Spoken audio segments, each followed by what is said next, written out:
you're ready, just go ahead and finish your breakfast. We've got a good program, and so we want to get started. And first of all, welcome and thank you for coming to this breakfast. And thank our excellent wait staff and cooks again for their service to us. What happened to the coach? Anyway, he was here for a while. Hey. As you know, we have two expert educational people here today, but I was curious, how many in this audience were in the teaching profession? Could you raise your hand? Hey, there's 1, 2, 3, 4, 5, 6, 7, 8. So we've got quite a group here with stump you experts. So, and I do mean experts. We're very fortunate to have Dr. Dick Clark, who, as you know, is a resident here and who's been in education for umpteen years, and I think he finally maybe retired as a consultant, but I don't know for sure. And also we're honored to have Dr. William Mester, who is present superintendent of the Snohomish School District. He has been for 10 years, and to my limited knowledge, that's kind of unusual because superintendents are fired after several years or move on to greener ground. So I think, Bill, you've been a survivor there, must be doing a good job. So a little story about Dick Clark. You know, he has this famous name before the musician had it, and he has two friends. One of them is called John Smith, of Pocahontas fame, and also Howard Johnson. The three of them were very friendly. And one time they went to a restaurant and they had to give their names, and the waitress asked him, "May I have your name?" So Dick Clark, John Smith, and Howard Johnson. She rolled her eyes and says, "Oh yeah, my name is Marilyn Monroe." So anyway, I want to get started here. These two individuals have a long history in education, and Dick Clark was Deputy Superintendent of the Bellevue School Systems and has written many articles and books over the years, and has been a consultant in 38 states and Philadelphia, which is also part of Pennsylvania, right, Bill? Right. So anyway, I would like to turn the mic over to our guest, Dick.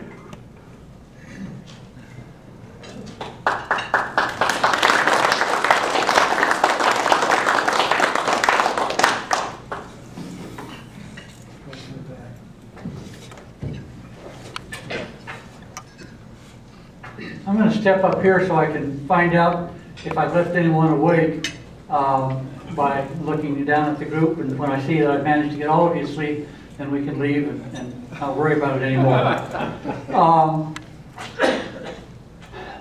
It would also help me if I had the clicker so I can move this thing forward.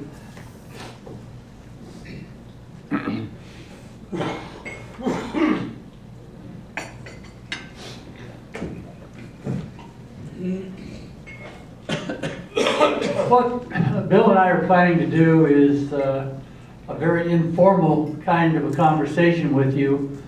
I was aware that a number of you are experts one way or another in the field that we're working in. All of you have had, that's one of the nice things about being an educator. You can be pretty sure that everybody's had some experience with the business you're in. Ben informed me that most of his experience was in the principal's office being tended to for misbehavior, but others of you have had other kinds of experiences one way or another. There are 4 general issues that we want to sort of start the conversation with, and after we've talked about those general issues briefly, and both Bill and I have a few things to say about that, then we'll deal with some of the specific questions that you provided either at the last coffee or between that last coffee and the current day. One of the opportunities that I have had after 30-some years in the Bellevue School District, I was able to spend the last 21 or 22 years wandering around the country acting like I knew something.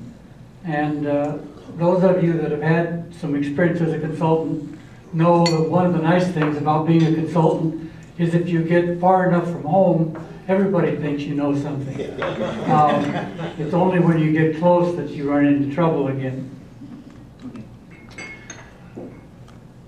I'm going to start by talking about the purpose of schooling as a point to begin a conversation with. In part because too often we just jump off on whatever our latest pet peeve is and don't stop about and think about why we have it. Bill, could you give me that thermos there so I can, yeah. Not long before I moved in here, I was used to working in a room this size without any microphone. In fact, Dick Clark and I had some things in common other than the fact that we were both Richard W. Clarks. We started out, each of us, in radio, and some of my early work included calling boxing matches, which I was used to doing without a mic. Since moving in and acquiring some of the health concerns that go along with getting older, the voice is going away. So periodically I'm going to have to stop and use this to see if I can get it juiced up again.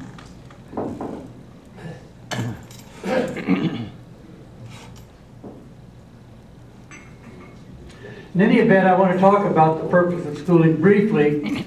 Both Bill and I worked with John Goodlad, who is an international expert in education that a number of you may have heard of. John fits well in the age group here, now in his early 90s.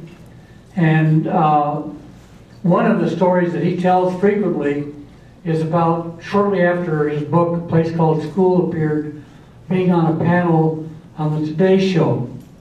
And Bill Clinton was one of the people that was on that panel. And they were planning the station they were going to have on TV. And John mentioned that he wanted to start by talking about the purpose of education. And Bill essentially answered, well, we haven't got time for that kind of stuff. We have to get on with the business.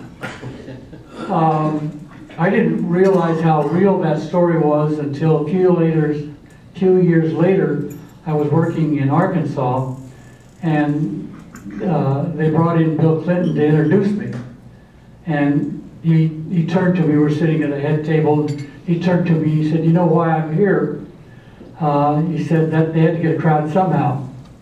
And so I said, well, yes, and I appreciate that. And he said, you know, I read some of the stuff my staff gave me, and you're often this general stuff about purpose and things like that, and we really didn't just spend our time on that. And he turns to the person next to him, and who was a businessman in the state, and talked to him for the rest of the morning. You're going to find that this is an apolitical speech. I have pretty strong political views. I think both parties are way out of kilter when it comes to education. So you're going to hear criticism, but it is not criticism of the Republicans or the Democrats. It's criticism of both of them on this particular set of issues. If you think one of them has the answer, afterwards you can explain to me what the difference is in their answers. Anyway, back to the question of purpose, which is what I wanted to talk about. There are three general purposes for education in this country that we talk about most frequently. The first of them is to prepare a person to be part of the to contribute to the economical well-being of the country. When most of us went to school, the people that the K-12 schools were concerned about as far as job preparation were primarily not those of you that are in this room. Most of you in this room had some kind of a professional life, went on to college and got that preparation there. Not all of you, but most of you. The rest of the people that went through the K-12 schools, though, and some of those of us in this room, went to work, and the employer had the responsibility for training and was the one that on the job taught how to use the tools of the trade. Increasingly, everything in that regard has been unloaded on the schools so that they are looked at as the primary source of preparation for work, as opposed to a source that they share with the employers. But they do have, clearly, a major responsibility in that area. The second responsibility that schools clearly have is the development of individual talent. Whether it's artistic talent, ability to inquire critically into a scientific question, or some other kind of talent to help the individual person grow is one of the clear roles of the schools. The third responsibility, and the one that I think Bill and I both think is the most important one, is to prepare people to serve as citizens in a democratic society. You can't have an effective democratic society with a bunch of poorly educated people making the decisions. And it seems to me that as I turn on television, I see that demonstrated day after day. More and more.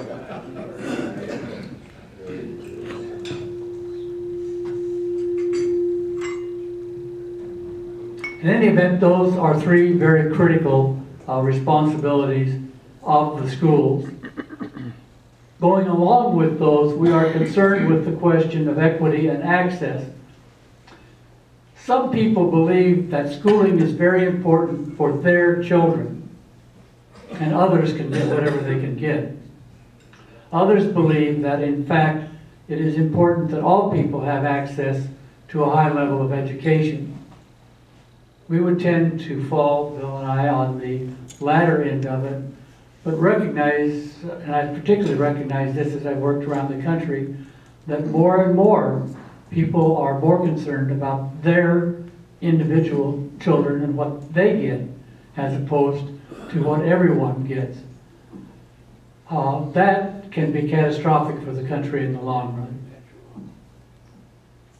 You cannot go into a city like Philadelphia or a state like Hawaii that I've spent a lot of time in and watch the people only being concerned about the people, the children that have the resources being educated, and not be concerned about the people of lower income and of color who don't have the same opportunities. That is happening more and more around the country. The question of who controls the school is an equally critical question. Is that to be done by those of us that are powerful and rich, like those of us in this room? Or is it to be done by some generally elected group?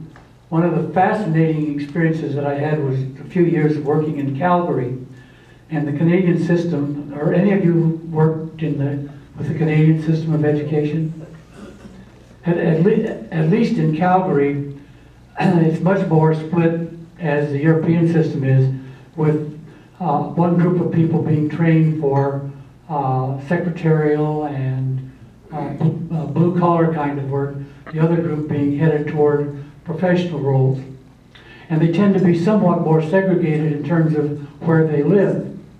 Well, they had a big go-around in Calgary where the Board of Education turned over, and all of the blue-collar workers tended to, or got elected and became the dominant group on the board.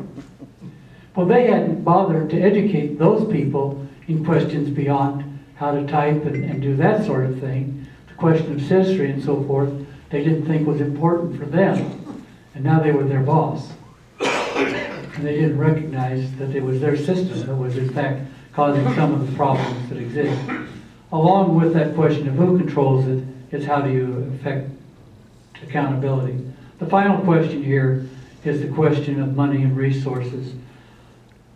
During this past 2 years, 37 states have specifically lowered the amount of money they're putting into K-12 education.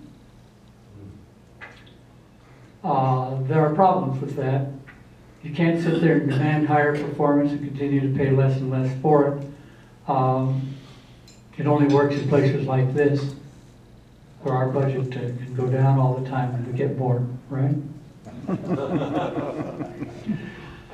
When we go back to this question of purpose and the issues of citizenry, in this state recently, there was a lawsuit that was very, very important. And I want Bill to speak to that here for a few minutes, because his school district and his work were very instrumental in bringing that lawsuit before the state and the Supreme Court of the state. So Bill, do you want to fill us in on what the courts had to say in this state? Sure. I'm going to stand here. Okay. Is that okay? Sure. Got a mic on? Or you Yeah, yes it is. I'm good. I probably should look at Dick in case I make a mistake and he can tell me what to say. Here's what has been going on in our state, and I think in states all across the United States. Public schools have been woefully underfunded. And in our state, some 22 years ago, when Booth Gardner was governor, he suggested that we had to raise the standards for our public schools so that students could be more competitive, not just in our state or in the United States, but in the global economy. So we went on a journey of raising standards and then setting up tests to measure whether or not schools were meeting those standards. During that time, there were some efforts. There was a couple of initiatives that were approved by voters. One of them was initiative number 728, which gave schools money to lower class size and for staff development. In the district I'm in now, that was about $5 million. But then increasingly, the state cut back money they were giving us. And they continued to increase standards. You also need to know we live in a state that is very high control in terms of the throughput of our organization. They're not only specifying outcomes we have to meet, but there's a lot of reporting we have to do. We have to show the kids are in school for so many hours every day and so many hours. We have a lot of reporting that we have to do that's another form of control or accountability to the state. So the State Teachers Association and a number of school districts came together about 6 years ago now and agreed to file a lawsuit against the state.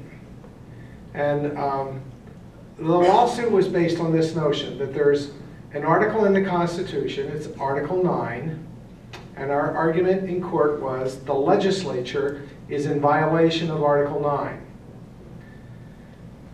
Article 9 of the state constitution says that the state has as a paramount duty to provide amply for the education of all students.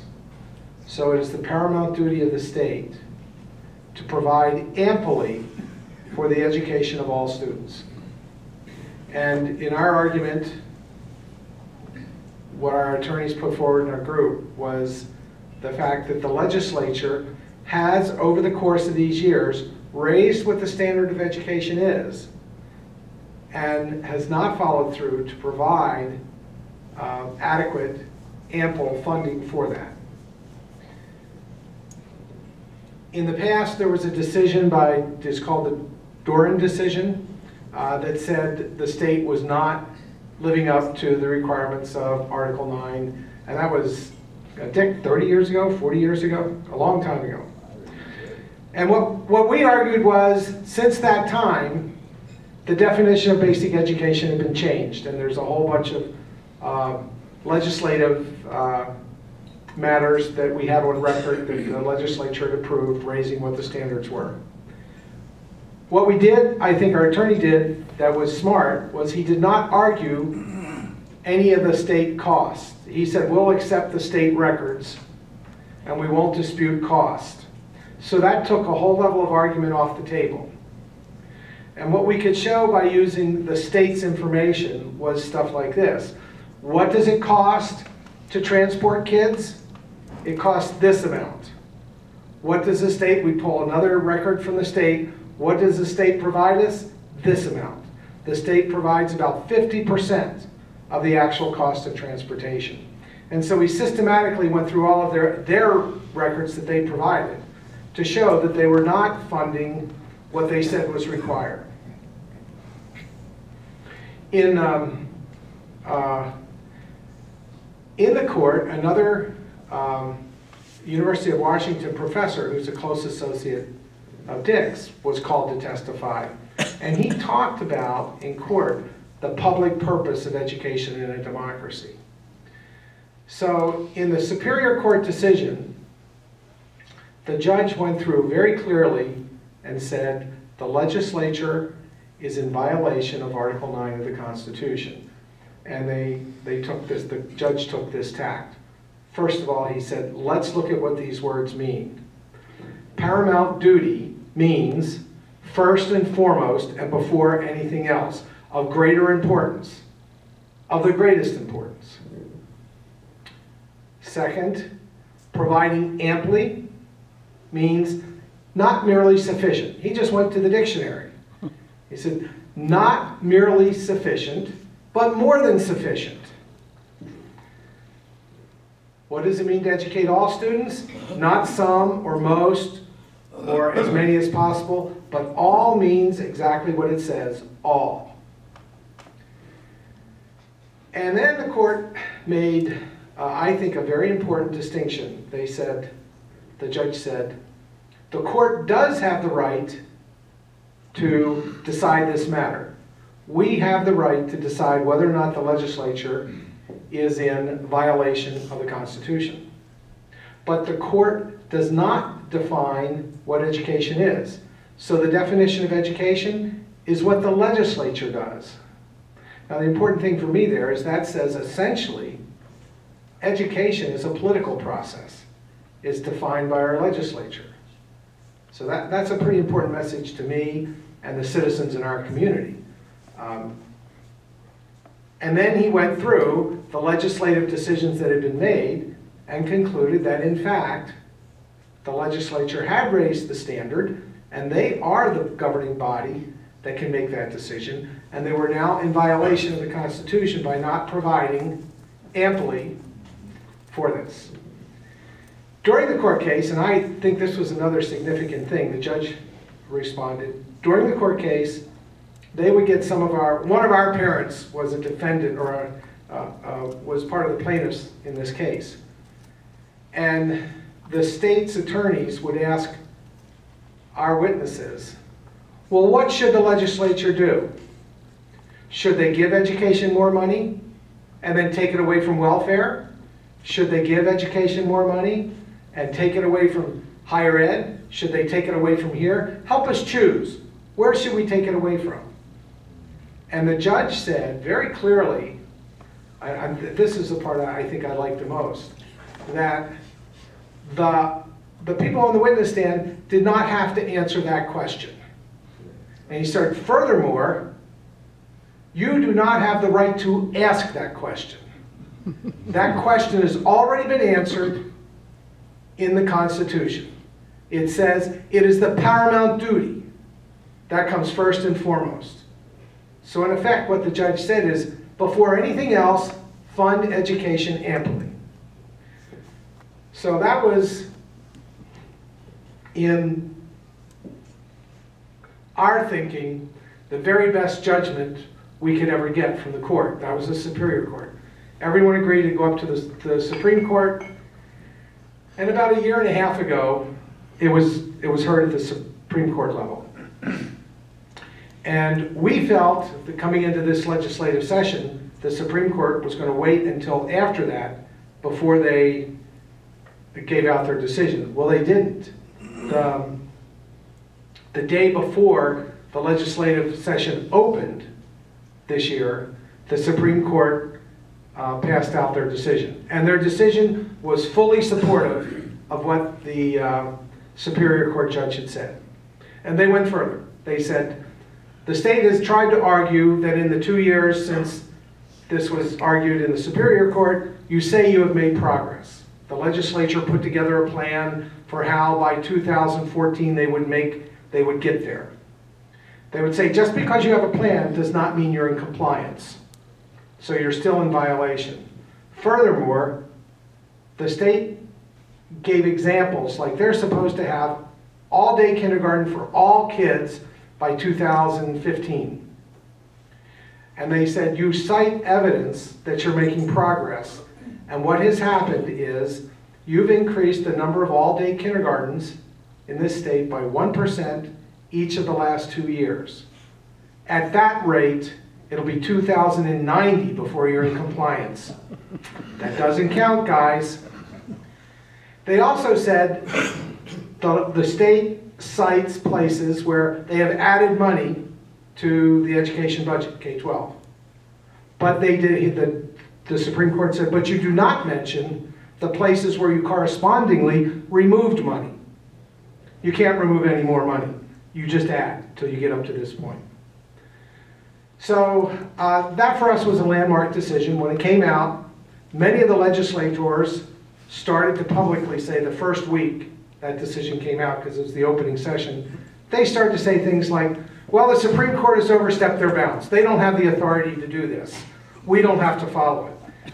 And I'm just sitting back and thinking, well, what does that mean for the Supreme Court to overstep its boundaries? What is that? So pretty much this year in the legislature, I would tell you, the legislature stayed away from making any reductions to K-12 education. And they had started the year proposing they were going to cut $600 million. So I think we're starting to move in the direction that we have to fully fund education. Is that all right? Starting. Starting. It doesn't take until 2090, yeah. I want to move beyond that to some of the specific questions that you raised. And where did I get? There it is, all right.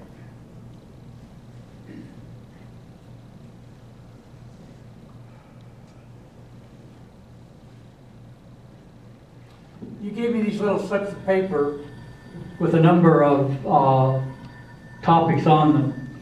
And I want to take the first one and deal with it at a little bit of length. I'll pass the next topic on to Bill, whichever one he wants to pick. Let him deal with that for a few minutes. And then we'll let you tell us what the order of the priority should be for dealing with these other subjects.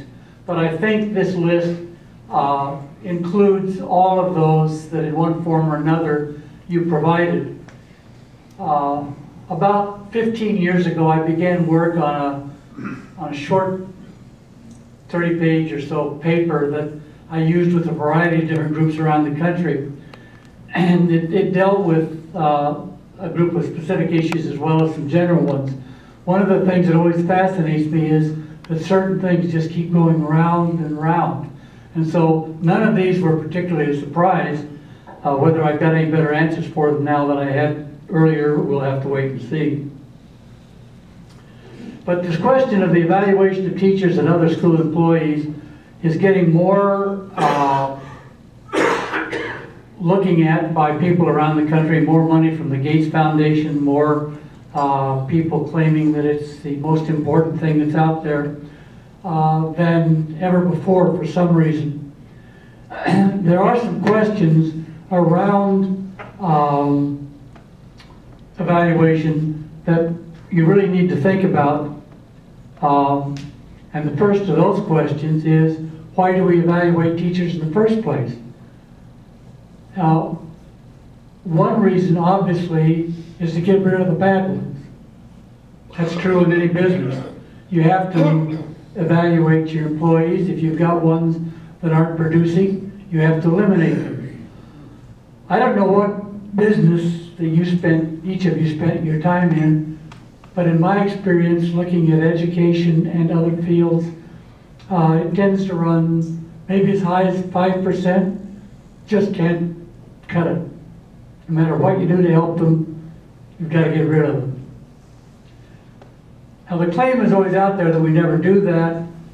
My data from about 20-some years of being directly responsible showed that we were eliminating about 5% a year, in spite of the fact that people claim that we never fired anyone.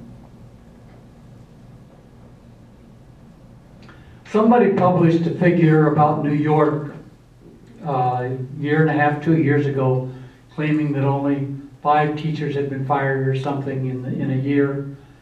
And that has become doctrine, that everybody does that all these people continue.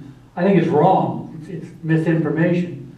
But in any event, that is one reason, and there is a percentage of teachers that need to be fired. Another reason is to help the teachers improve, or the people that are salespeople in an organization, or the nurses in a hospital, or whoever the employees are. You evaluate to figure out how they have to be helped so that they can become better. The third one is to provide a basis for compensation. Merit pay, how much of a commission are we going to give, whatever it is, you come up with a system for deciding how good they are to determine how much they should be paid.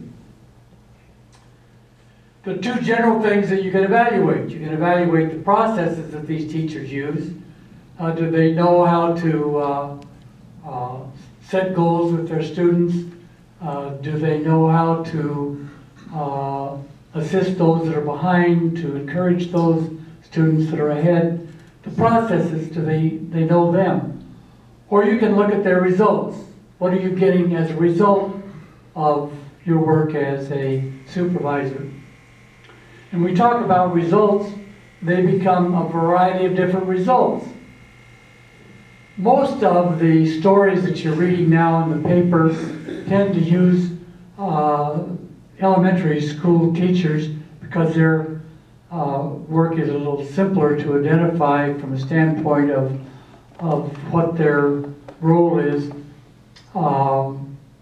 People are less intimidated by what goes on in the elementary classroom, maybe than when they walk into a classroom where physics is being taught and they last had a physics class as 6th graders or something.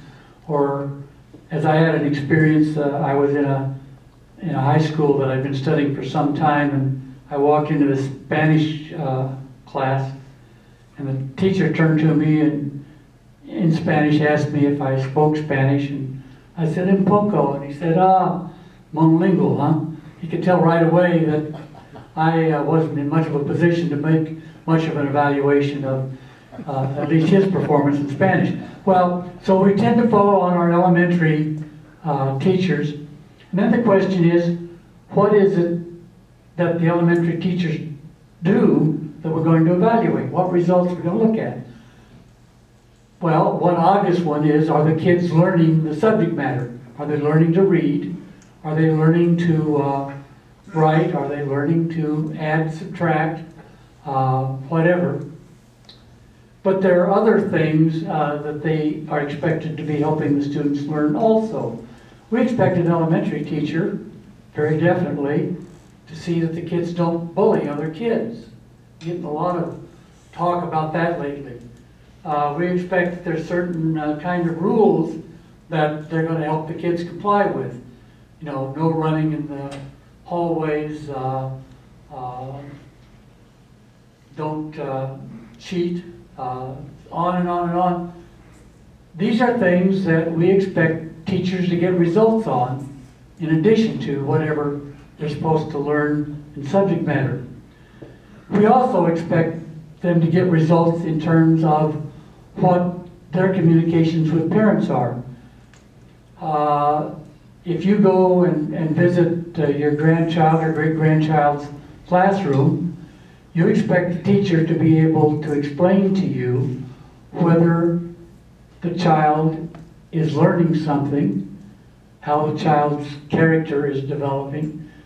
And if we were evaluating that teacher, part of what we should be evaluating them on is how well they in fact do that communication. In all of the current conversations about teacher evaluation, these last two result areas are getting very little attention, and even worse, the learning the subject matter, in reality, how well the kids are learning one aspect of reading, that is how they actually can get the words off the page, and how well they can add and subtract is getting most of the attention. We'll run around once in a while with some kind of attempt to evaluate whether they're learning anything in science. Once in a while somebody will get venturesome and ask whether they're learning anything about social studies. But the truth of the matter is almost all the evaluation is focusing on very simple language arts and math or arithmetic kind of stuff. We've downgraded the curriculum in that respect by the tests that come from the state and from the nation. A real evaluation system can be developed. One of the things I'll give you at the end of this is a blog that I still maintain for my huge consulting contract I still have, and which is enough to pay for breakfast, Rich. I can do that with that consulting contract I have. Anyway, on that blog, one of the things that about a year ago I wrote about was a system that would actually work. And the first thing is that evaluation system for teachers has to begin with a consistent view of what teaching is. Right now, we start out in college, in a college-of-ed classroom, with one definition of what good teaching is. They move on to a school district, and it'll have another set of definitions, and the state will change that every other year anyway, so that it is never quite sure what it has. And then from the federal government, we'll get another definition. There needs to be a consistent definition of what is expected of a teacher in their performance.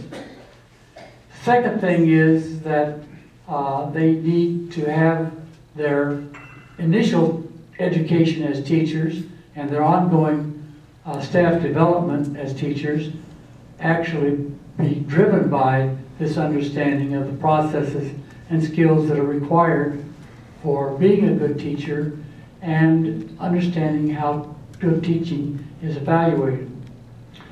A good evaluation system, third, will be clear about its purposes and will use a mix of peer and supervisor evaluations. That is, my fellow teachers are in a pretty good position to tell me what I'm doing if I'm a Spanish teacher and they're a Spanish teacher, more so than my English-speaking only principal. So you need a mix of both of them. The evaluation system also has to use multiple forms of information. Classroom observations, observations of parent and student communications, lesson studies where you talk with teachers about the lessons that they're providing, videotapes. The Gates Foundation has poured multiple hundreds of millions of dollars recently into developing a new system of evaluating teaching from videotapes that they collect over time of teachers. The fifth thing is that system would have to use multiple sets of data, test scores on students, portfolios, student project demonstrations, complaints and praise from parents and peers. All of that has to be taken into account. The sixth thing is this: too often in this country, beginning teachers are thrown the heaviest load. And only if they get enough seniority do they in fact get the lighter load. I always thought that was crazy, and when I first became a principal, I turned the thing upside down. Some of the more experienced teachers walked into my office, saw that they now had the heaviest loads instead of the lightest, and I thought I was going to get to be the shortest term principal that existed at that school. But I held on to it because I think it's wrong and we need to change that. The seventh and final thing that I think has to be there is we have to recognize that When you're evaluating the performance of an individual teacher, that performance is very significantly affected by the performance of the whole school. And you can't have a really effective teacher in a sick school. They can't survive and teach well if everything around them is going to hell. I was encouraged after having written that 7-step list of things, looking at a professional magazine a month ago and finding that a group of 4 professors, economists, educators, and others from around the country had come up with their own new evaluation of teacher evaluation and their own listing of programs, and they agreed with me. It's always nice to find out that there's somebody that thinks you've got the right track. Evaluation of teaching is not a simple matter of going in, looking at last year's test scores, and saying the kids have learned. Test scores, as we know them, are lousy, and we may want to talk more about that later on. Bill, what specific issue do you want to deal with? Was testing on that list? Well, that's why I sort of hinted at it right then. Yeah, do you want me to cover testing? Go ahead and cover testing. I couldn't agree more with what Dick has been saying. I'd add a couple of things to evaluation. There's been a big push in this state and in other states that teachers should be evaluated based on the achievement gains their students make, or testing of students. I would tell you if that continues, then what I would want if I were a teacher through my union is to have the right to pick the students that I teach. You see the folly in this just by the fact that you laugh. You see, it's not like we're working at Boeing, and when a machine shop sends me bad parts, I can send them back and say, I'm not going to accept junk. I'm only going to accept parts at this standard. We take who we have. You know as well as I do that the start of education for kids is their socialization in the family. It's the loving care they get there. It is the language development they get, the nurturance, the conversations, and the experiences. And you know that a very unfair bias in this United States is this fact, that my kids, and most likely your kids, had a very enriched environment before they got to school. They had parents who talked with them. Moms that, in the research that I used to read, were called super moms. When a kid would say, oh look, a dog, the mother would say, yes, that's a doggy. Notice he's black and white. Notice his tail wagging. We have parents who are well educated that extend the language development and as a consequence, the thought development of kids. So we go into schools, kids starting school, with distinct advantages or disadvantages. And those don't erase overnight. So to be evaluating teachers based on the achievement scores of their kids is a very dangerous thing to do. I would play that game if I could choose my own kids to teach, the ones I want. So what we can do is evaluate teachers based on whether or not they use the achievement data, whether they use it to make informed decisions about what they do next. The other thing I tell you about evaluation is, I'd say it in 2 ways. I'm not sure to what extent I'm accurate on this, but I think if you go in the private sector and you ask the big guns in any private business, how many of their managers, how many direct reports they have. In other words, how many people are they directly evaluating? I'm going to guess it's somewhere between 7 and 10. In a typical elementary school, a principal has 25 teachers to evaluate. So this ratio of supervision and evaluation to the worker is very different in public education.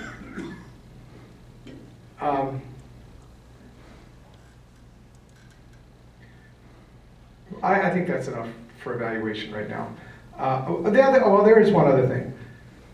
The state, again, is very burdensome to us, the administration, on the processes we have to use to evaluate and eventually terminate a teacher.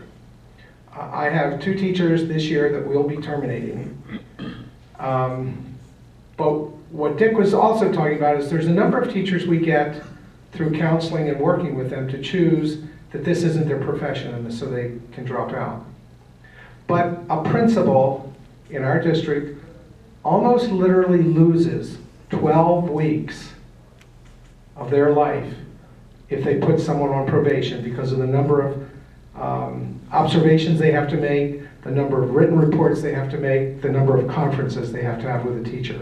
It is very, very burdensome. I have been in another system where the association, the union, school board, and I agreed that if a teacher is not doing well, we'll commit to 2 years of intense support. I believe if you hire somebody, you owe them that. And that means putting a lot of money in them, a lot of support. The union would support them. But then after 2 years, we kind of can wipe our hands of it and say, we did our best, you're still not satisfactory. This state does not provide for those kind of options. If I talk about testing, I would tell you a couple of things real quick so we get through the list. One of the things that Dick wrote on his blog, maybe as long as 4 years ago, but it has stuck with me just very poignantly. He said that when legislators or politicians get involved in trying to seek solutions to complex social problems, and education is one of them, they very frequently choose simplistic solutions. We need to understand a lot of the stuff that's going on about performance in schools is really relating to the complex urban settings like Seattle, New York, Philadelphia, and Dick has worked there. I haven't.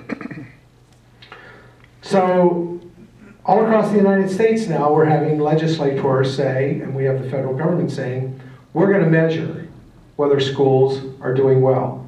That will hold them accountable. And here's what we're going to measure, and we're going to get a score. There is a myth in the United States that if we can attach a number to something, then we know what's happening much more accurately. The sense of the number gives us a false sense of security that now we have a real answer. So we have testing all across the United States. It's been happening in this state for at least 22 years. What is happening as a consequence of that testing is there is in fact a narrowing of our curriculum.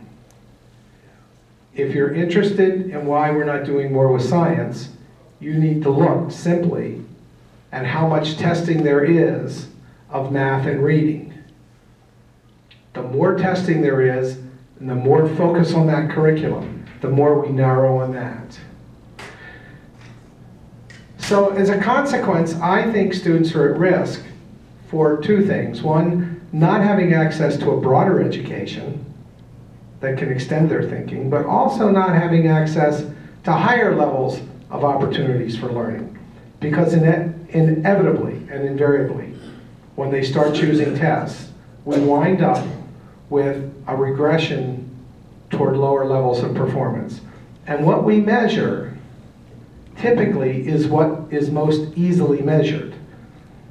When you want to talk about complex thinking, kids understanding systems, being able to make critical judgments, these things are much more difficult to measure.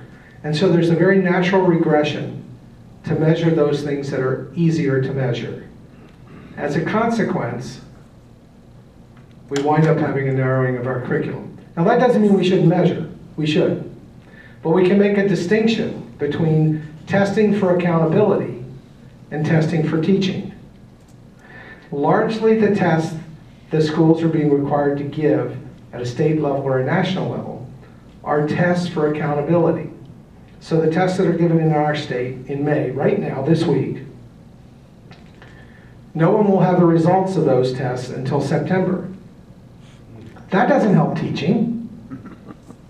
You know, oh, I can't remember who this was, but he was, it's a consultant.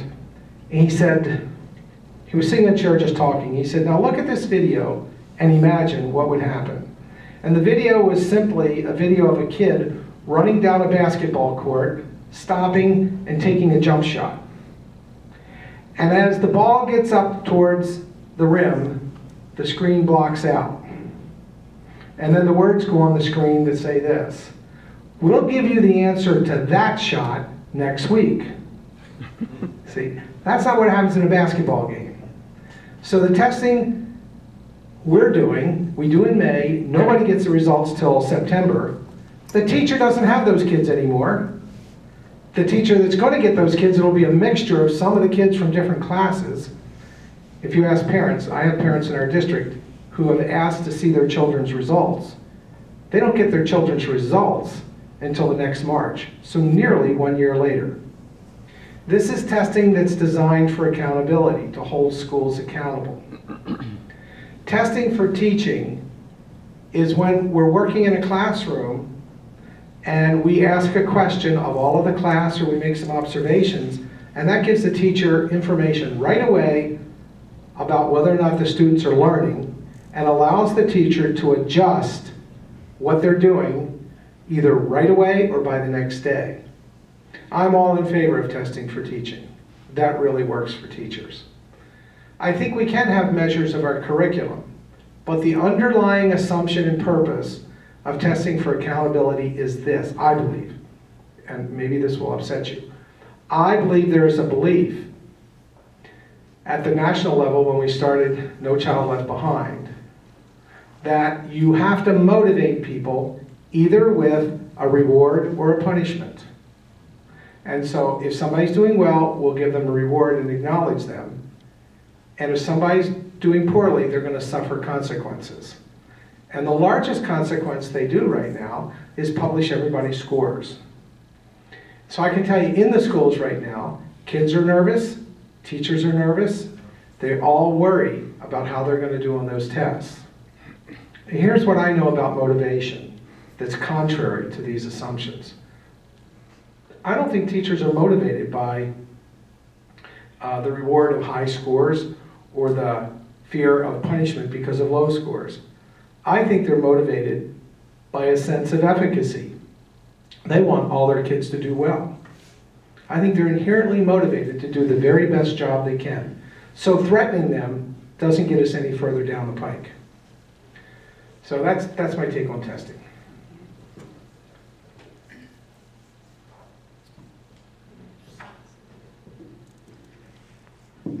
Okay, we have a longer list.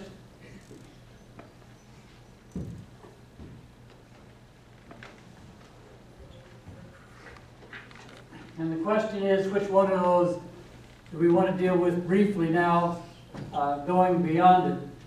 Your questions. Yeah, so which one do you want to pick up on next? Unions. Unions. Damn unions.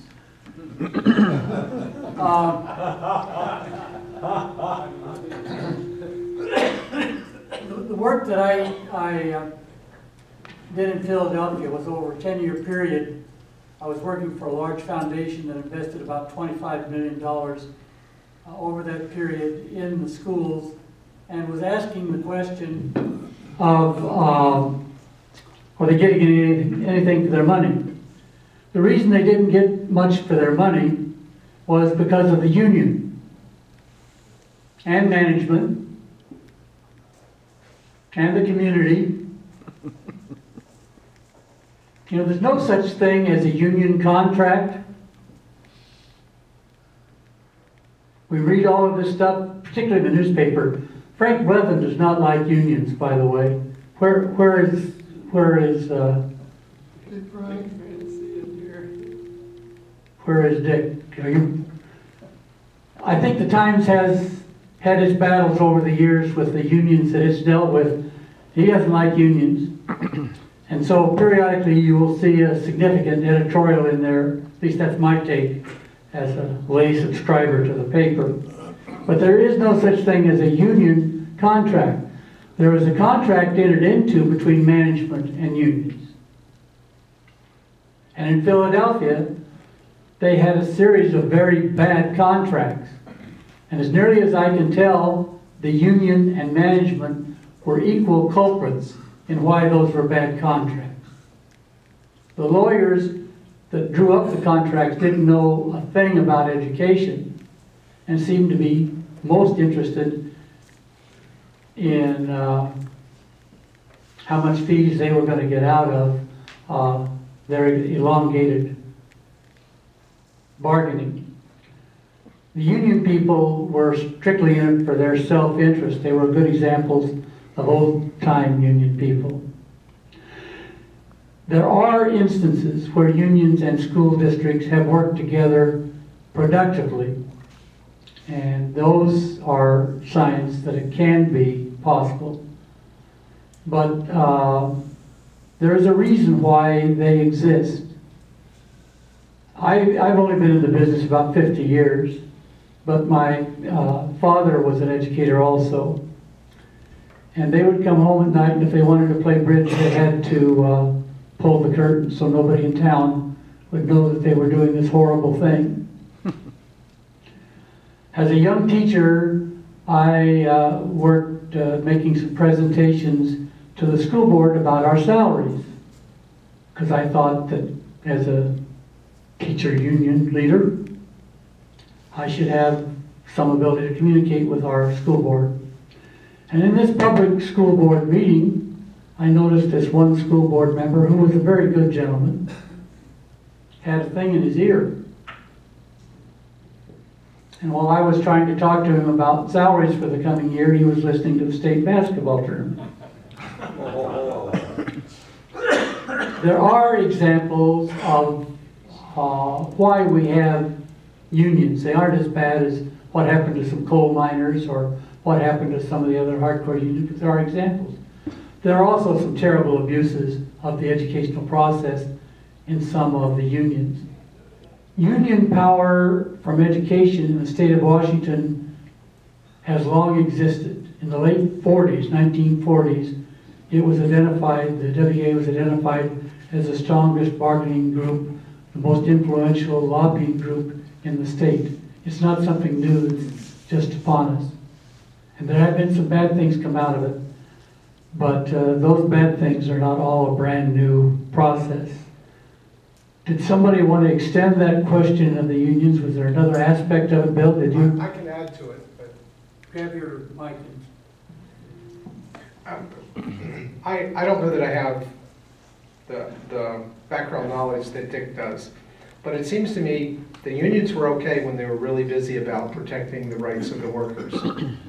A district I came into in Michigan, I was told the story that several superintendents before, they wanted to hire a football coach, and they found this guy and said, you're going to be our football coach, we'll find some classes for you to teach. And he said, well, I'd like to come, but my wife teaches second grade, and she needs a job.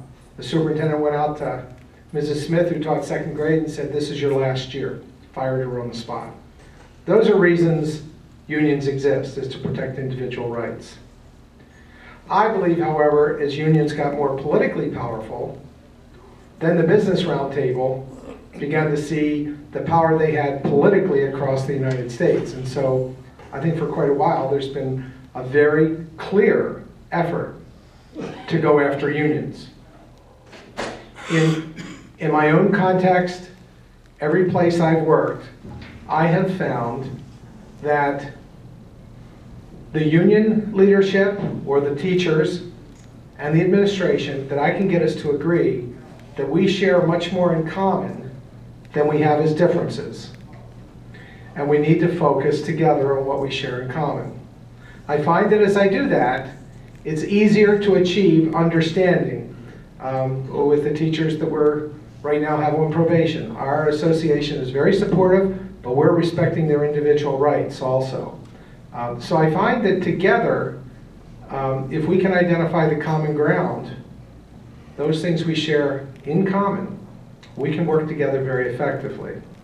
The last thing I tell you is this, that the very nature of the division of saying here's the union and here's the administration or management gets us into a conflict over two things that ought not be in conflict.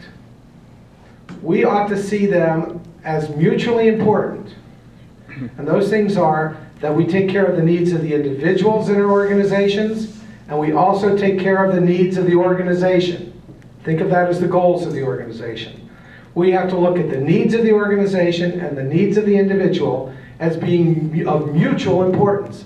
That means we take care of both of them at the same time. We don't say we'll take care of the individual and then later take care of the organization, or take care of the organization and then later take care of the individual. And so I think what we have is unions tending to represent the individual and not understanding the organization, and management then trying to represent the organization but not attending to the individuals. Did you had a question about unions? Unions, particularly in the state of Washington, seem to oppose, almost in principle, tenure and merit pay. Would you talk on those two issues as it relates to unions? Well, Washington is not a tenure state. Washington is a state which, as Bill was suggesting, has a significant due process established after 4 years that you have to, a lot of hoops you have to jump through, but it doesn't have the protection of specific tenure requirements that exist. A number of you taught at the college level. There isn't a comparable kind of a tenure system in this state for it, even though there's a lot of talk as if there were. The protection, the just cause protection they have comes very close to it though. The second part of what you talked about was merit pay. Merit pay has been the favorite solution of a group of people to everything that ails education since sometime around the turn of century, from the 1800s to the 1900s. And it has always failed, whether it's been tried in a union state or a non-union state. There are a couple of reasons for that failure. A lot of them go back to that whole issue of how you evaluate teachers. If you don't have a just basis for determining who to give more to than another, the way you might have with a commission on sales, then it's harder to set up a system. The other is that anyone watching those systems sees that they never last, because as soon as there becomes a tightening of the budget, they go away. So I work real hard, I get my merit pay, I earn it for the next year. It's $500 more than I get because I fill all these things in. Next year the legislature decides to tighten up the budget, and instead of having a $500 merit compensation, I don't get any salary increase, and I don't get that $500. That has happened all through the 20th century, a lot of examples of that. They keep trying the different systems, and one of the things that they fail to recognize if they try them is that teaching really is a collaborative endeavor. If I am working with a student in the elementary school, the principal, the specialist, be they art or music, the reading person that may be helping, all of these people are contributing one way or another to what is happening. And so how do you sort out what the individual has done from what the team has done? I've tried a couple of systems as we've negotiated various efforts of this kind. I was responsible for management side of negotiating for about 25 years. And I've tried a number of different systems that took into account performance of teachers and rewarded it in some way as they did. And oftentimes I was looking for some way of getting teams rewarded as they would work together. And some of those showed some promise, but all of them always had the problem of, do we have money to keep the funding going? I think ultimately tying compensation to responsibility has got a lot of promise. And if we could get more examples of higher compensation for those in leadership positions within the classroom ranks, I think that has some long-run possibilities. You have anything on merit pay you want to? I have always I've been a superintendent for 32 years. I've been always adamantly opposed to merit pay. It just doesn't work. I would just ask someone to examine what are your assumptions around that. Why is it that you might be interested in merit pay? Your assumptions have to have something to do with, well, it'll motivate better performance in the system. It'll make the system better. So you can examine your own thinking on that. And I would just tell you that doesn't motivate people. What I've told you before with teachers, what motivates teachers is their sense of efficacy. They want to make a difference with kids.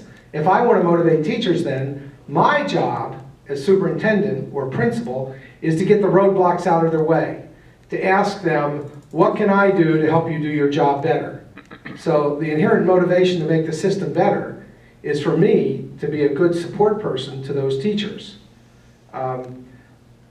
Dick said something I think is extremely important. By and large, the success in a school organization is based upon the notion of collaboration. Together, working together, we can cause a school to be better. The climate of the school, the level of instruction, it takes a collaborative effort among teachers. So we need to have incentives in the system that support that behavior. A merit pay does not support collaboration. I think that just undermines it completely. When I first came to Snohomish, the school board proposed to me that they would give me a 6% merit pay every year if I met my goals. And I said, that just absolutely confuses me. If you think that would motivate me to achieve goals. And they said, well, what should we hold over your head or offer you? I said, it should be my whole contract. Either I'm doing my job or not. If I meet the goals, then keep me on for another year.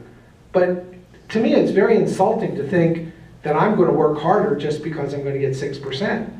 What drives me in my job is really to make a school system exemplary. So attend to my intrinsic motivation. That's what I'd say about teachers too. How many of you taught at the higher ed level? A number of you did. The last 20 years, during the last 20 years as I worked with higher ed people about as much as I did K-12 people, I had a lot of opportunity to observe the tenure system at that level and what happened in way of promotion and compensation. There is definitely a merit system at the higher ed, which I think works against performance. It tends to increase the extent to which higher ed professors pay more attention to their peers' view of some article that they write in a unread journal than it does to what actually happened in their classrooms. Another topic on there, we're running out of our normal time. Rich? Well, one thing that I would be interested in is the curriculum. Who establishes what the curriculum is and how is that determined throughout the whole. It's my understanding that the NEA establishes the curriculum for the whole country, and it's a kind of a one-size-fits-all for everybody. Any discussion? Yeah, the NEA is the National Education Association, which is the largest of the two major national unions, and has absolutely no say over the curriculum. The curriculum increasingly, or historically, the curriculum has been approved at the local school district level in most of the United States.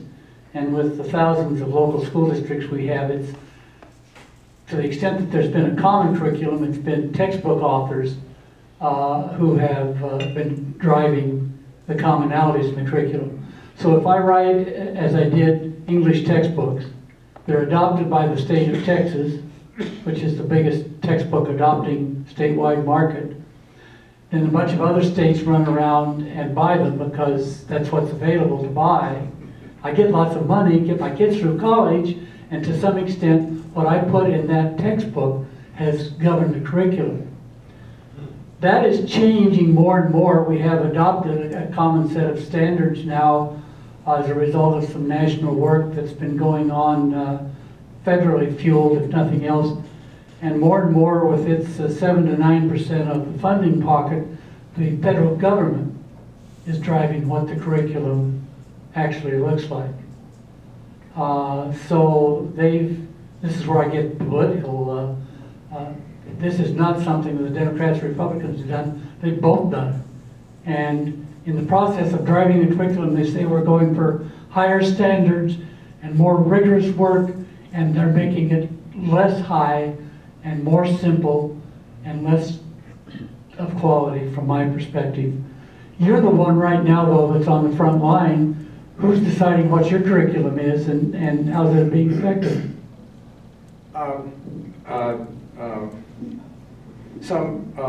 A couple of years ago, our governor was promoting that all the superintendents should sign on to the grant application for the Race to the Top. I don't know if you recall this, but that was what was being proposed by our current Secretary of Education. Our school district, we met with our teachers, we met with our community members, parents, met with our school board and our principals, and we wrote a letter saying we refuse to sign on to that. And at that time, John Goodlad had been talking about Coverly, and we told them that it appears that more and more our schools belong to the state and federal government and less to the communities they serve. I think this is a fundamental question we have to answer. It's a value question.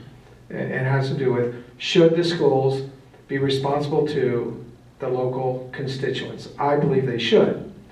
Now what's happening most recently is the governor's conference and the state school officials, like our superintendent of public instruction, have gotten together, and they have determined they're going to put together a national curriculum. It's called the Common Core Standards, and our state has adopted a version of that. And now the textbook authors are all redesigning their textbooks so that they can say, look, it's in alignment with the Common Core Standards. And so we just adopted some math curriculum for, 6th, 7th, and 8th grade, and some English curriculum for 7th and 8th grade. And that's the first thing that our committee tells the board. We want you to know we've examined these textbooks and they line up with the Common Core Standards. I can't remember how many years ago, but there was an ASCD conference in Chicago and Ralph Tyler was there. I think it was his last one. He said at that time, I am worried that the future is not too far off where we will see a national test. That is going to lead to a national curriculum. And I think that's where we're headed. Do I think it's good? No, I don't. I don't think it takes a lot to understand the course of a subject matter and where it can go and look at all of the possibilities. But when you create a common curriculum for everyone and then measure it, I agree with Dick, it's just going to drive down the level of possibility. That's my view. That would not be a popular view among my colleague superintendents. I would be very much on the outside. Now, in that respect, you have a pair of outsiders here, matter of fact. Yes? You say the Constitution requires that education be amply financed. It seems like the funds are always going up, and yet from what you read in the paper and lots of articles and everything else, we're flunking as far as our education standards compared to other industrialized countries. How do you explain that? I'll let Dick take the first shot at that. He's more the academic. Well, one of the interesting things is that if we compare us with the nation right now is leading the race, which we all have to compare it with, one of the reasons that we're not doing well in that race is that everything that country does is the opposite of what all of our school reformers say we ought to be doing. Finland is leading the pack. They do not test day by day by day by day. They wait and test really at the end of the whole process. Our reformers want to test day by day by day, so there's no time for teaching. Finland invests a great deal of money in training its teachers for a high level of performance before they go out into the field. We have given more and more money to people that get 6 weeks of training, and then we throw them out as Teach for America candidates that we hope will learn something on the job. So one of the reasons that we're not winning that race is that, in fact, we're doing the opposite of what the countries that are leading it are doing. Another reason is that the tests that are being used for it are not valid tests, and as a consequence, the race that we have, I don't have a lot of faith in how, quote, low we're being ranked. But again, Bill, you're on the line. What's your answer to that question? Well, I was thinking of Finland when Dick didn't mention Finland when he started to talk. I said, I know he's talking about Finland. They do things very differently than us. There is a property of systems, if any of you have studied systems theory, that the very thing you try to fix, you frequently make worse. And that's what's happening with all this fixing, because there's simplistic solutions. I would tell you the other part of our educational system that is different than many is we're quite an egalitarian system. We believe everyone should learn. We think everyone ought to be taught. And we think everybody ought to have the opportunity to strive as far as they possibly can. That's not the case in other systems. And so we're not comparing apples to apples in that sense. So I think right now these measures that are directed toward improving us and making us be globally competitive, I think they're having the opposite effect, because it's got us too much narrowing in at lower levels. There was a time, I think, where we were very supportive of all kids going as far as they could. I think Finland's a great example for that. But when we're comparing to Japan and some of these other countries, there's not a general education like we offer. Yeah. What are your thoughts on electronic textbooks? Questions on electronic textbooks. I think we may find a difference of opinion here. I actually think that they have a lot of possibility. When I write as I did a group of textbooks, I'm still getting these enormous royalty checks of $64 a year or something like that. Well, when I write one of these textbooks, it's fixed. And if tomorrow somebody discovers that there is blue cheese on the green moon or something, it's not going to get corrected until 5 years when the textbook cycle comes around. So the first thing is they can be kept up to date. The technology is there to allow that. I just had a tour through the New Bellevue High School, and it's amazing the technology that's there in the school now and how they can use it.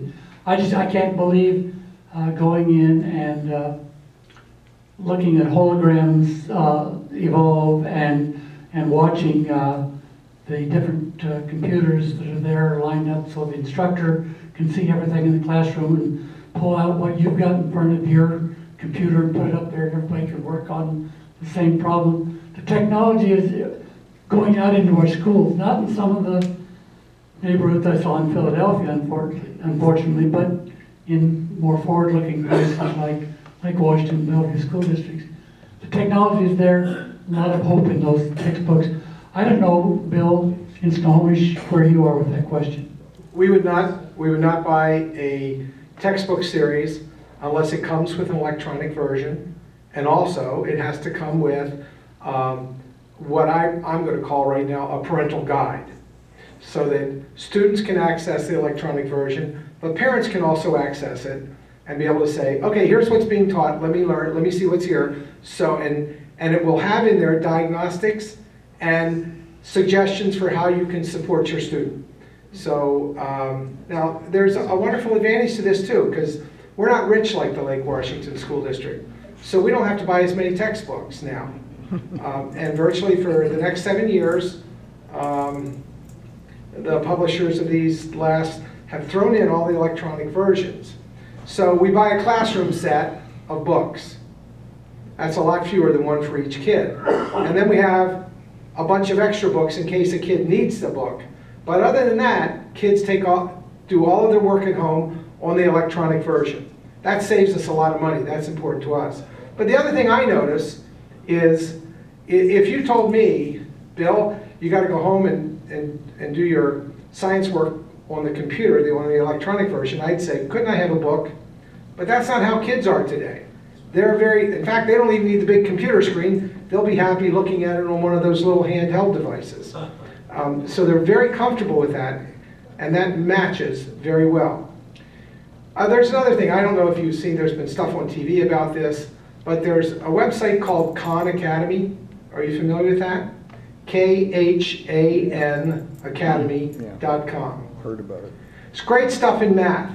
I would use it if I were teaching math. I've given it to parents, but if I were going to be teaching something in algebra to kids, I'd say go home, go Khan Academy, this lesson.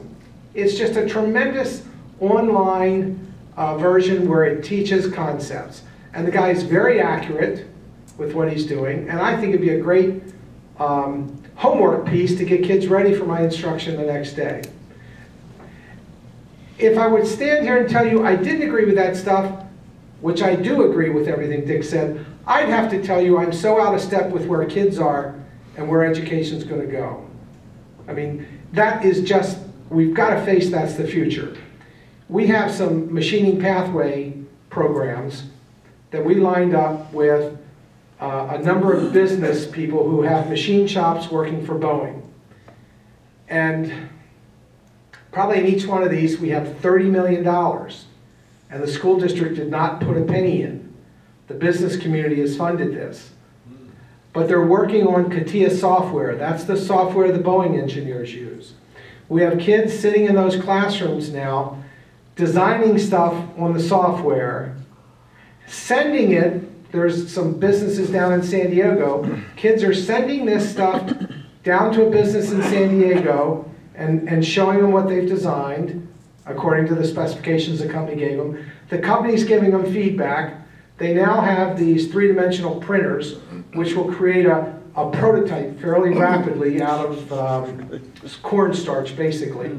It creates a three-dimensional image and hardens it. And then they can look at that to see if that's what they think they were trying to draw, make any adjustments.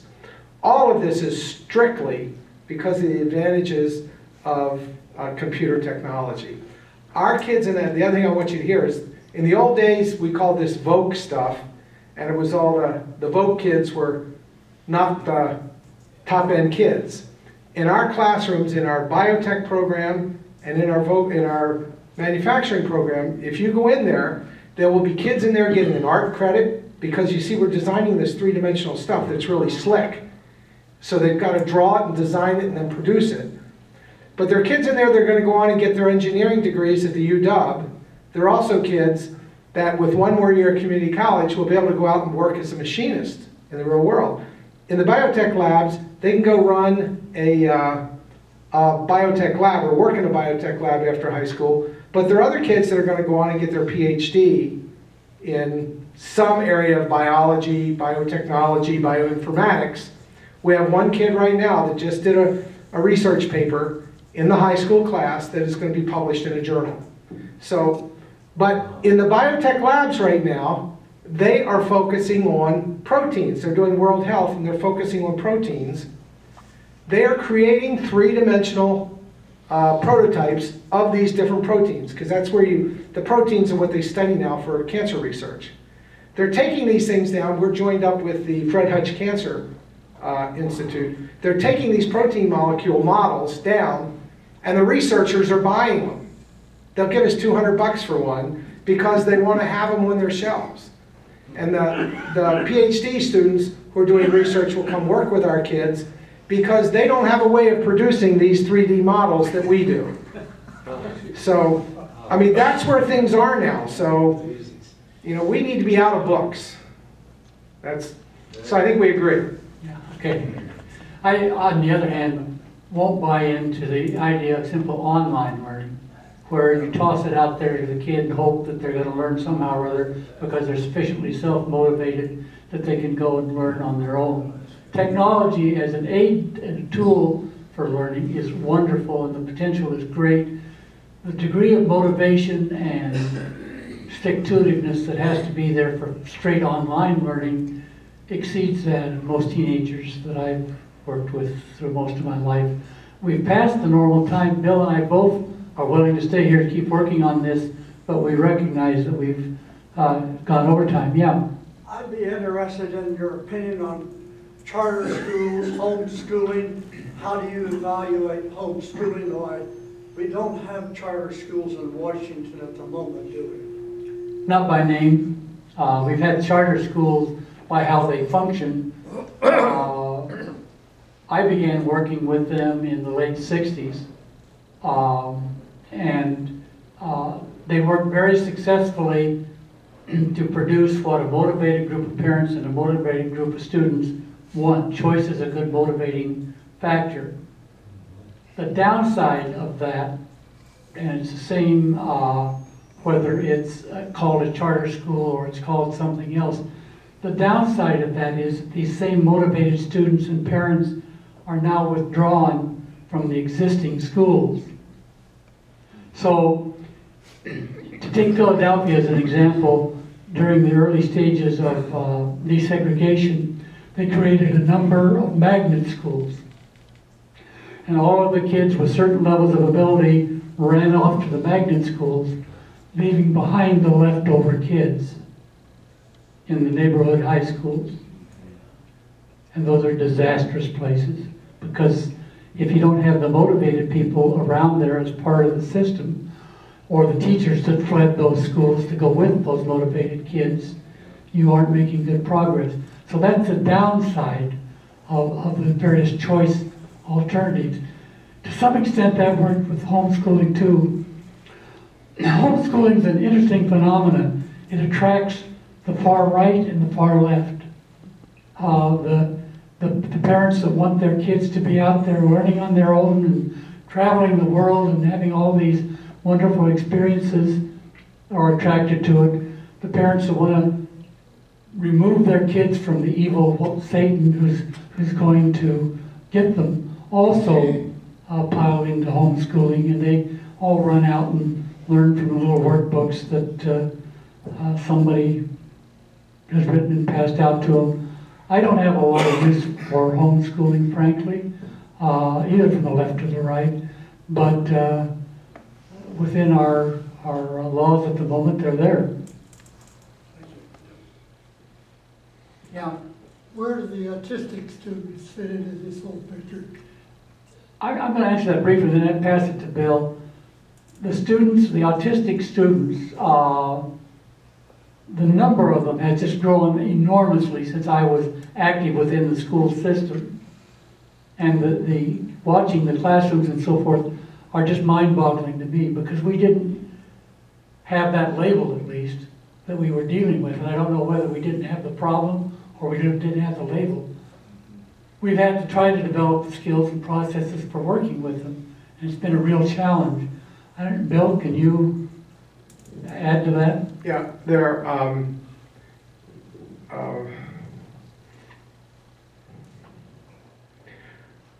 when I was working as a psychologist, we went out, and this has to be, well, 35 years ago. We went out and met with Bruno Bettelheim. He was working with autistic kids, and if you went out to his treatment center, he had a big statue that was a form of a mother, and kids were allowed to go take a stick and hit the statue. I just want you to know 35 years ago where the thinking was. Bruno Bettelheim said the problem with these kids is their mother had been very harsh in how they had treated them. What we now know is it's a neurological problem. It has a lot to do with the synapses of the brain. What we know is if we can intervene early, we can get much better results. We know there's what they call this a spectrum disease or problem, that at the lighter levels it's not nearly as difficult. We know sometimes these kids have really superior abilities, but the context in which they process information, they're either unable to screen out information or they cue into only certain information. And what we have done in our schools is we wind up with many of these kids in a fairly protected, contained room to start with, and then we have to teach them about social cues and how to get out into the regular classroom and interact.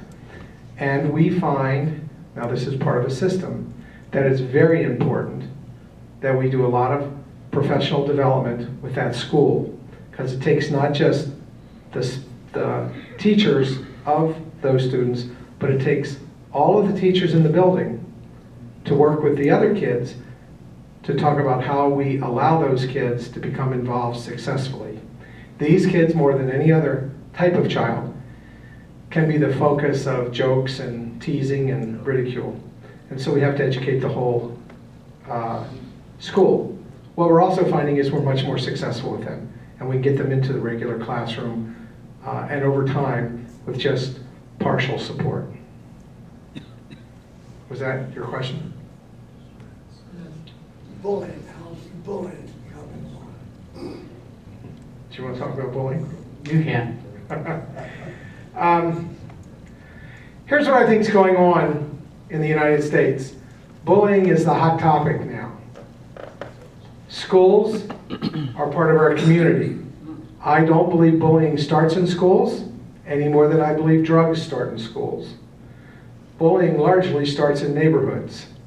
Bullying largely starts with the modeling of the parents at home. Yep. And so kids learn from what they see and from how they're treated.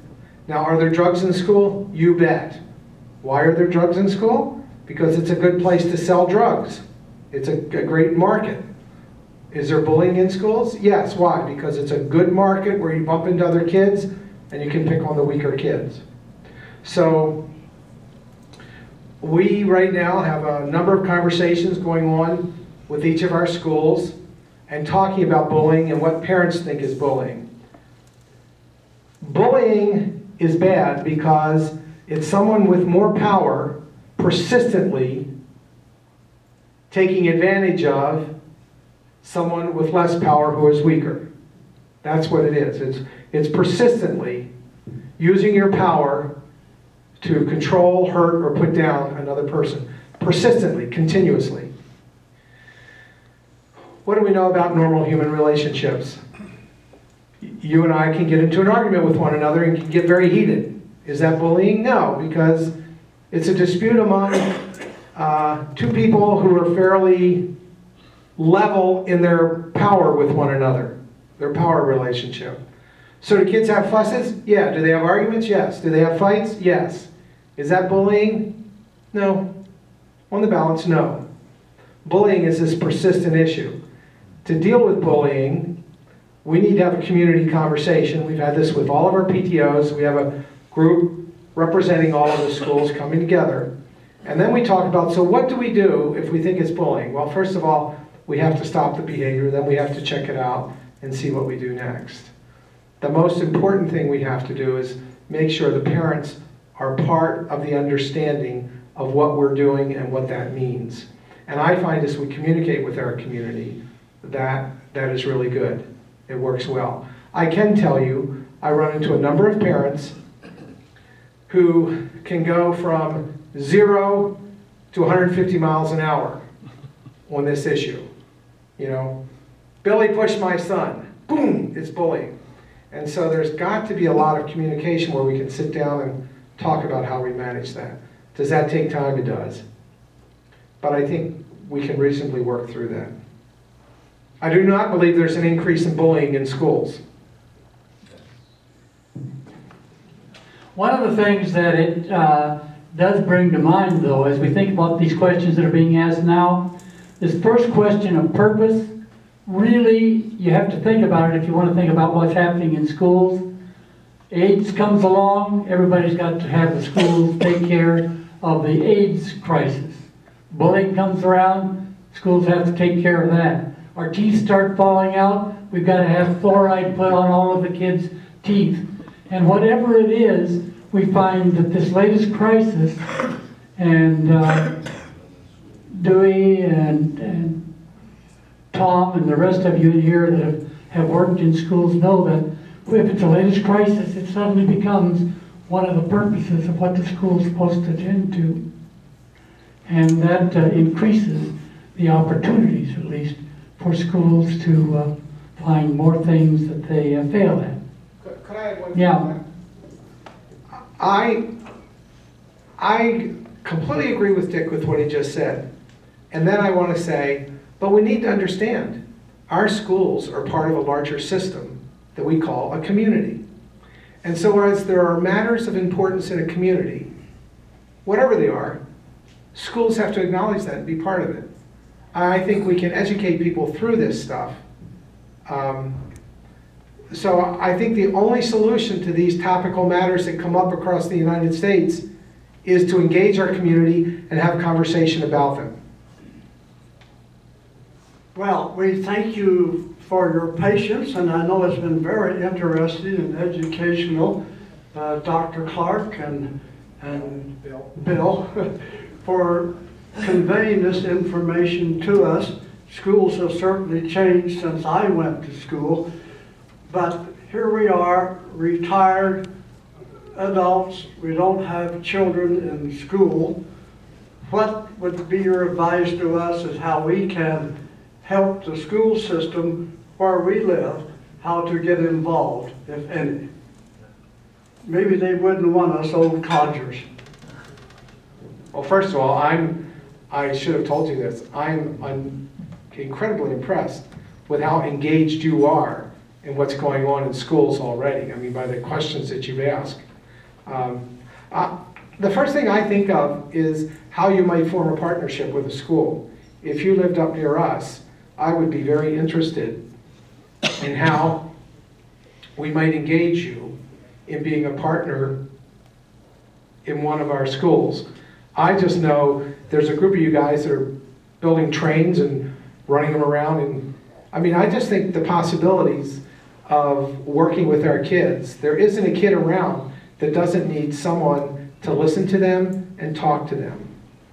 So a partnership with some school would be just an incredible thing from my standpoint as a superintendent. But I'm very, very impressed with the level at which you're still very engaged with education. Question? Are you aware that most of our wait staff in our dining room come from next door high school? There are students there. Did not know that.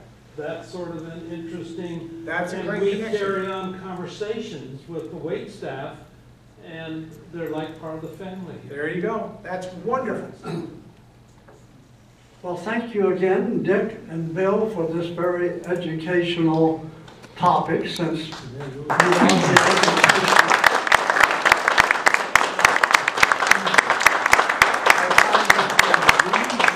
very interesting, and I think they have these. Will stick around if you have some pertinent questions that you would like to ask. But thank you again for coming and for your attention and response to this topic of education, which still affects us all.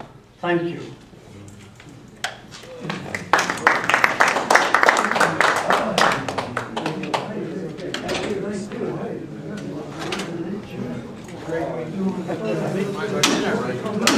We'll do a 360 sweep here.